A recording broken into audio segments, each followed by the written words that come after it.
Mga tungaw yan. Mga bubo. Walang alam sa vlogging. Nag-aabang lang sa akin. Ako na nagpayaman sa kanila. Pinala na lang ngayon. Kabila, wala ng konti. Normal yan. Magsasawa din naman yan sa bandang huli. Hayaan mo yan kahit isang buwan. Wala problema yan. Normal yan. Isang buwan. Normal yan. Dahil aantay nila yung aking yung iniisip nila kasi iwanan nyo ako. Yan ang gusto ng mga yan. Iwanan nyo ako at punta ka kayo kay Balakang. Punta na kayo kay Balakang. Dahil yung mga big sponsor na ito, yun ang hinahabol ni Balakang nung araw pa. Oo, yung mga big sponsors. Oo. O kaya, punta kayo kay Ninong. Doon kayo kay Ninong. Kasi ang hinahabol ng mga yan, big sponsors. Kaya nga ngawa yan eh. For the sake of money. Diba? Liam? Iwan lang daw magbangitin kasi bangay. Hindi po pwede, hindi natin sila mapapanggit eh. Hindi pwede. Kasi araw-arawin kanila. Isa lang nakikita kong solusyon dyan. Sila lang pong pamilya makapag-desisyon dyan. Hindi tayo. Hanggat nandito tayo sa baba, hanggat tagapagtanggol tayo, lagi tayo nandito. Lagi tayo magtatanggol. Dahil every time na magkakaproblema yan, tingnan mo, lalakad na naman yan, meron na naman maging problema yan. Dito lang tayo, magtatanggol lagi. Hindi tayo titigilan.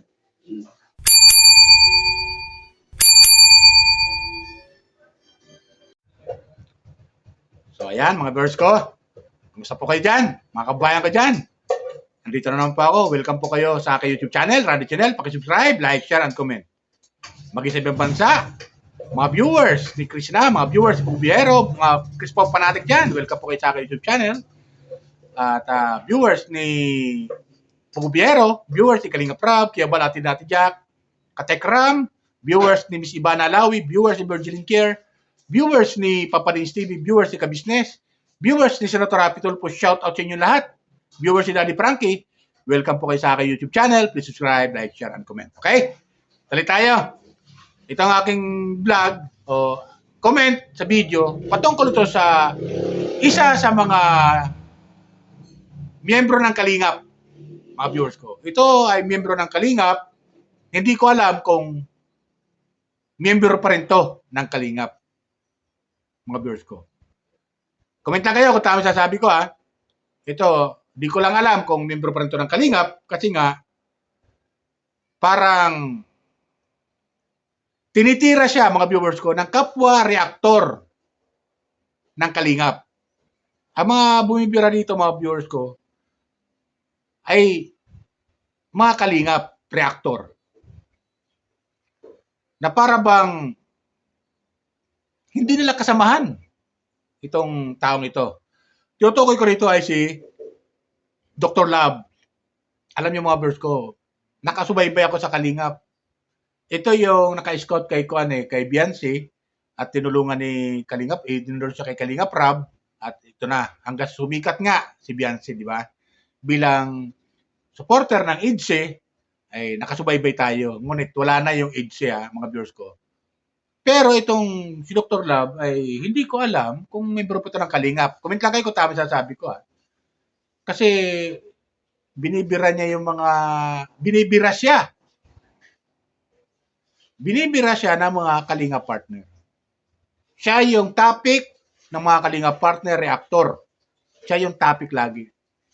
Ngunit, pinuntahan ko yung live ni Dr. Love, yung kanyang upload video, ayun, gumaganti siya, mga viewers ko. Nagpaparinig siya doon sa mga taong hindi niya pinangalanan. May sinasabing Balakang, may sinasabing engineer. Ay, alam mo sa Kalingap, maraming engineer dyan. Di ba? Maraming engineer dyan. Yung mga pabahay nga ng Kalingap, di ba? Gaganda. So, makikita natin. So, maraming engineer. Sino kaya doon na engineer tinutukoy niya?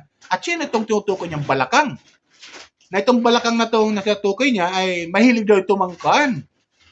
Paawa epic.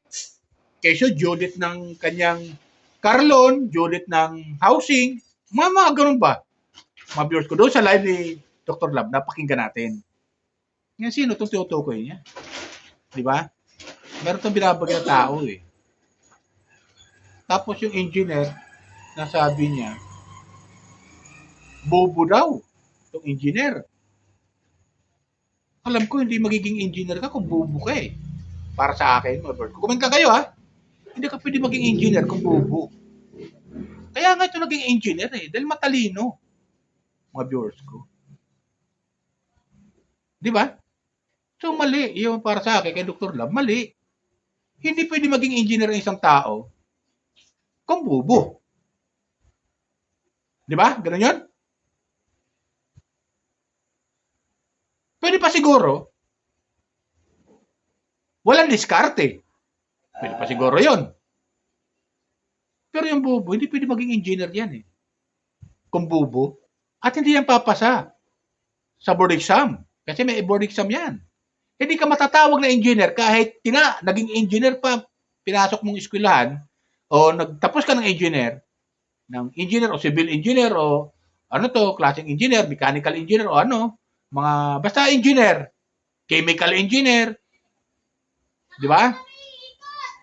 Hindi ka makakapasa sa board exam. Kung hindi ka makakapasa sa board exam, hindi ka matatawag na engineer. Kaya ka tinawag na engineer dahil pumasa ka sa board exam. So, pag pumasa ka sa board exam, hindi ka bubo na engineer. Di ba ganun yan, mga birds ko? Comment lang kayo kung tama. Ngayon, pinatutukuyan ito si Dr. Love eh. Kung sino itong engineer na to. Nahihiwagaan lang ako. Napapatanaw ako sa sarili ko. Kung sino itong tinutukoy. Parang galit na galit siya dito sa taong ito. Ano kung nagawang kasalanan ng tao na to sa kanya? Wala naman itong ginawa sigurong kasalanan. Itong tao na to. Alam nyo na sa Kalingap, maraming engineer dyan. Di ba? Maraming engineer dyan. Kita nyo yung papagawa ng bahay. Yan. Si Makmak. So, tawagin ni Kalingap yan. Engineer yan. O, di ba? Si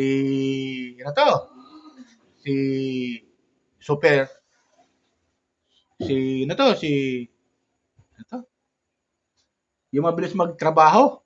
Din. Yan, sila Super Android. Yan. Di ba? Kung tawagin din ni Kalingap Rab, engineer din yan. Kasi nga, sila yung gumagawa ng mga pabahay ng Kalingap sa mga tinutulungan nila. So, hindi natin malaman kung sino tutukoy niyang engineer dito. Di ba, mga viewers ko? Comment lang kayo kung sino tinutukoy niya. Ito, kumuha ko ng video clip ni Dr. Love. Doon sa mga sinasabi niya, may balakang, na mahilig daw itong balakang na to, mahilig daw itong magpaawa effect. Di ba, mga viewers ko? At sinisira siya. Di ba? Sino itong tinutukoy niya? Na balakang at saka engineer. Parang galit na galit siya dito. Di ba? Ito, pakinggan natin sila sabi Dr. Lab. Comment lang kayo ako, tama sasabi ko ha. Comment lang kayo at subscribe lang po kayo kung di pa ka nakapag-subscribe. Lalo yung mga viewers ng Kalingap. Okay? Ito, pakinggan natin. Mga tungaw yan. Mga bubo. Walang alam sa vlogging. Nag-aabang lang sa akin. Ako na nagpayaman sa kanila. Pinala na lang kayo. Nabila, wala nang konti. Normal yan. Magsasawa din naman yan sa bandang huli. Hayaan mo yan kahit isang buwan. Wala problema yan. Normal yan. Isang buwan. Normal yan. Dahil aantay nila yung aking yung iniisip nila kasi iwanan nyo ako. Yan ang gusto ng mga yan. Iwanan nyo ako at punta ka kayo kay Balakang. Punta na kayo kay Balakang. Dahil yung mga big sponsor na to, yun ang hinahabol ni Balakang nung araw pa. Oo, yung mga big sponsors. Oo. O kaya, punta kayo kay Ninong. Dugay kay Ninong. Kasi hinahabol ng mga yan, big sponsors. Kaya nga ngawa yan eh. For the sake of money.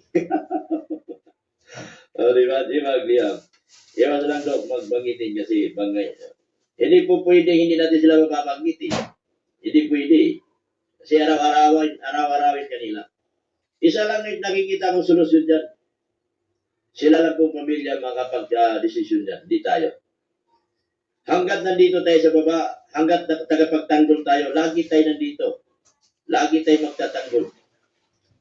Dahil every time na magkakaproblema yan, tingnan mo, lalakad na naman yan, meron na naman maging problema yan. Eh, dito lang tayo, magtatanggol lagi. Hindi tayo titigilan. Ha? Hindi tayo titigilan ng mga yan. Dahil, viral tayo eh. Viral tayo eh. Kayo na lang dapat iintindi. Huwag kayo ma-stress. Kapag na-stress kayo, ibig sabihin talo na kayo. Pumayag kayo na natalo sa kanila. Eh kung akong namumuno sa inyo, ipakita ko lang nanghina ako at wala na akong ilalaban. Sa tingin nyo, gaganahan pa kayo manood sa akin? Di na.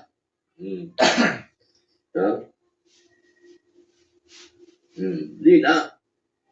Kaya kailangan ko ipakita yung lakas natin. Dahil dyan tayo tinitingala ng tao. Kapag nakita na tayo manghina tayo, sigurado ako manghina din kayo. Ha? Sigurado ako. Pag nagpakita tayo na nanahimik tayo, o gusto nyo manahimik tayo, tingnan nyo, bagsak na tayo lahat. Tuwang-tuwa sila. Sila panalo sa laban. Tayo ang talo. Kaya wag niyong pabayaan na sabihin nyo manahimik tayo. Isang malaking kalukuhan yan. Lalabas tayo na talunan tayo. Bumagsak tayo dahil sa kanila. Di ba? Hindi tayo magpapakita na hindi tayo magpakita. Ibig na padamihin natin itong grupo natin, ipagsigawan natin na magna-number one tayo sa sunod mga buwan. Huwag niyong sabihin na magpahinga tayo, itigil natin ulit. Hindi po, hindi ganun ang laban na sinasabi niyo. Hindi ganun ang laban na sinasabi niyo. O di ba? Mali yan. Ayaw ko na makabasa ng ganyan, mari lang. Ayaw ko na makabasa ng ganyan. Pag di sila takot sa karma, wala mga karma na nga yan, Sus Ginoo. Walang karma sa mga taong kampo ng kadiliman. Karma ang kinakain ng mga yan. Kumakain ng karma yan. Agahan karma, tanghalian karma, hapunan karma. Ano mangyari? Di ba? Sira ng sarili ng mga tao, ha? Nang masira ng mga tauhan nila, ibibigtan sa atin. Di ba may saltik yan? Yan si Ninong. Number one na balasador yan. Si Ninong, number one na balasador yan. Binalasa niya ng binalasa maigi. Wala na eh, sukol na eh. Ganyan mga taong bubo. Sukol na sa laban, binalasa. Pinalabas kung ano-ano. O di ba, bubo yan eh. Lahat ng engineer yan ang pinakabubo eh. Walang kwintang engineer yan eh. Kaya nga pinawi ng Pilipinas eh. Itanong nyo kung bakit pinawi ng Pilipinas yan. Dahil bubo. Sa ibang bansa, bubo. Tama ako, mali. Kung ikaw, effective na engineer ka sa ibang bansa, habang pakikinabangan ka ng mga taga-Middle East, hindi ka papawiin. Hindi ka papawiin. Kaya umuwi yan, tinapon dito, binalik dito, uwi ka na doon, wala kang kwenta dito. Mag-vlog ka na lang doon, total, kaya-kaya mong lukuhin mga tao doon. Ganyan. Di ba? Kaya nga, hindi tayo pwede magpakita ng hihina tayo. Lumaban tayo. Ibuhos natin yung pagpano dito, tambakan natin dito. Kasi kung nanghihina kayo, ay naku, kayo kawawa sa banda huli. Huwag nyo na yung kwenta ng pito na yun. Sino po magbabayo? Content lang yun. Naniwala naman kayo sa content. Baga iniikit ko yung mga kabila. Kumbaga pinapasok ko sila sa bitag ko. Binibitag ko sila. Solid fiancé. No mercy. Yan ang tama. Tulong asan dyan masaya ko. As long as wala ka pinapanggit na pangalan sa lahat ng bakbakan, huwag kayong matakot. Hawak ko ang beat. Ako may hawak. Mapunod lang kayo at huwag kayong magbasa sa kanila. Basa kayo ng basa ng mga... Yung 30K yan, yung 30K, yung tungaw na engineer na pinalayas ng Middle East, yung tungaw na engineer na pinalayas ng Middle East, yung 30K yan, yun yung ginamit sa akin, pinangsira sa akin. Ngayon, ang 30K, ginawa niya doon sa kabila. Kausap niya yung IT ko. Itong tungaw na engineer na pinalayas sa Saudi, Itong tungaw na engineer na ito na pinalaya sa Saudi, yung usapan nila sa IT ko, inaalam ko magkano ang ilayad doon sa pagsira dati ng channel ko, 30K. Abay ng live. Yung tungaw na engineer, na ninong. Anak live, kung ano lang sinasabi. Ang tinatanong niya, yung channel ko, yung 30,000. Oo. Di ba naman sira ulo, di ba? Naniwala na kayo na sira ulo nga talaga yung tao niya. Yung engineer na tungaw niya. At tinatanong niya yung sa akin, 30 mil ang ginamit na pera. Yung sirain yung channel ko. Nung nag-live siya, sinabi niya na mayroong tumitira 30 mil yung sa kabila. Hindi ba naman tungaw yan eh? Kaya nga pinalaya sa Middle East yan eh. Kasi tungaw eh. Mahina na. Sino pa makakaintindi ang utang-utang? Maganda pa magsalita. So, ayun, di ba, mga viewers ko? Ganun nangyayari.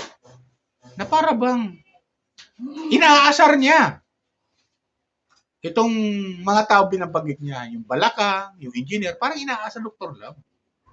Ano ba nagawang kasalanan sa kanya nito? Di ba? Pero, may mga napapanood tayo ng mga reactor na talagang siya yung topic lagi, mga viewers ko, ng mga reactor. Hindi natin pinapansin yun kasi nga, siyempre, nasanay na tayo dyan sa kanila eh. Na para bang, na para bang, hindi sila magkakasama. Pakiramdam ko, parang hindi sila magkakasama. Kaya, hindi natin alam kung ito si Dr. Love ay Kalinga pa rin. O wala na sa Kalinga. Di ba ganun yung mga viewers ko? Comment lang kayo kung tama sasabi ko. Kasi kung wala na ito sa Kalingap, si Dr. Love, hindi ito magaganyan eh. At hindi ito puputaktihin ng comment o reaction ng mga reactor kung nasa Kalingap pa to. Di ba? Ito kasi yung may hawak kay Beyonce. Ibig sabihin, ito yung naka-escort kay Beyonce. Alam mo si Beyonce, hawak ni Kalingap Rab yan, di ba, mga verse ko? At hindi binibitiwan ni Kalingap Rab yan. Ni Kalingap Rab. Bagamat wala na yung age pero nananatili pa rin yung pagmamanage dito kay Beyonce bilang beneficiary ni Kalingap Rab. Di ba? Pero ito si Dr. Love, meron siyang binabanggit ng mga tao eh. Balakang, may engineer. Nakakakuan to eh. Bakit ganun eh? Sinisiraan ba siya nito? Di ba? Kasi kung manapakinggan tayo na sinisira daw yung kanyang channel doon sa live ni Dr. Love, napakinggan natin. Kaya wala ko ng video clip. Na sinisira daw yung kanyang channel nitong engineer at binaliktad na siya binaliktad pa siya na siya pa sinisira. Di ba? Tapos tututukoy niyang balakang ay magaling daw tumangkuan. Kung pipihit ka sa kanya sa susunod, andyan na yung paawa effect ang gagawin. So lalabas, paawa effect doon sa mga sponsor, tapos paglalambing, andyan yung kung ano sasabihin, kasi hindi nakabayad ng car loan, hindi nakabayad sa housing loan. So, doon niya ihingi, doon sa sponsor. Di ba, ganun yung mga viewers ko? Parang lalabas, para sa scammer. Tama ba ako? Tama ba? Parang ganun eh. Manghihingi sila sa mga, buti ko may naniniwala sa kanyang sponsor na ganun. Sa tinutukin ni Dr. Love na balakang na to. Buti may naniniwala sa kanya, nagpapaloko ng mga sponsor.